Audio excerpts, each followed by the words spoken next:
Get ready for the dictation in 3, 2, 1, start. The increased duty on fuel can fund welfare, but arbitrary methods will have implications. Union Petroleum Minister Dharmendra Pradhan's recent remark that the centre is taking a cautious and conscious approach of ensuring a balance in fuel prices and aims to use the resultant savings for welfare is, on the face of it, unexceptionable.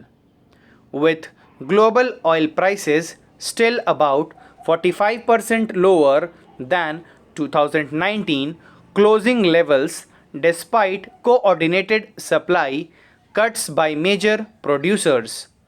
India had an opportunity to pass on the benefit to consumers and provide a fillip to be calmed consumption that the deregulated oil marketing companies choose not to reduce pump prices even when crude tumbled last month could be attributed to their caution amid a sharp slump in demand in the wake of the nationwide lockdown.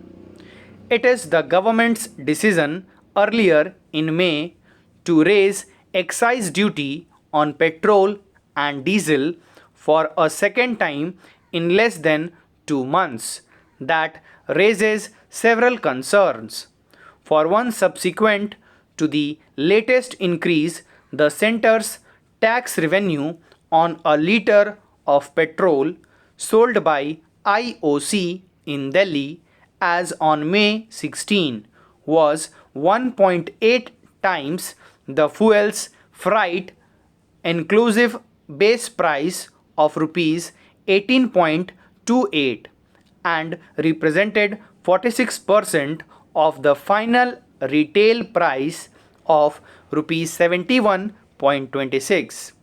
With economic activity brought to a near standstill by the lockdown, the centre's overall revenue prospects have come under severe strain. And from that perspective, the government's move to maximize its takings from transport fuels is understandable.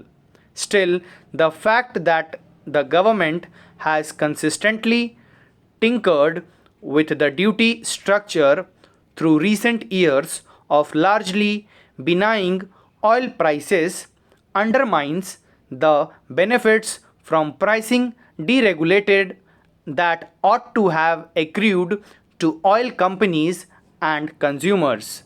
Back in 2018, ahead of key assembly elections, the centre had cut the excise duty at a time when global crude prices were on the ascent in order to minimize any electoral fallout from unchecked fuel costs.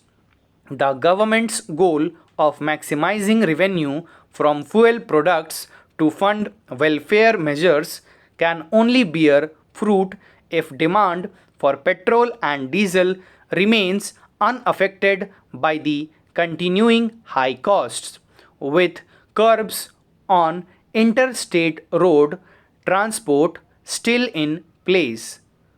Contracting automobile sales unlikely to recover anytime soon. Job losses and pay cuts sure to shrink household budgets. It is hard to see transport fuel demand rebounding to pre lockdown levels for at least 1 or 2 quarters. Add to that the fact that the centre's ambitious disinvestment target of rupees 2.1 lakh crore for this fiscal had included a stake sale in BPCL, and the petroleum products pricing approach gets even more complicated with potential investors unlikely to be impressed by the lack of autonomy in their sector. It is in the government's interest not to risk the health of the goose that lays the golden eggs. Stop. Thank you.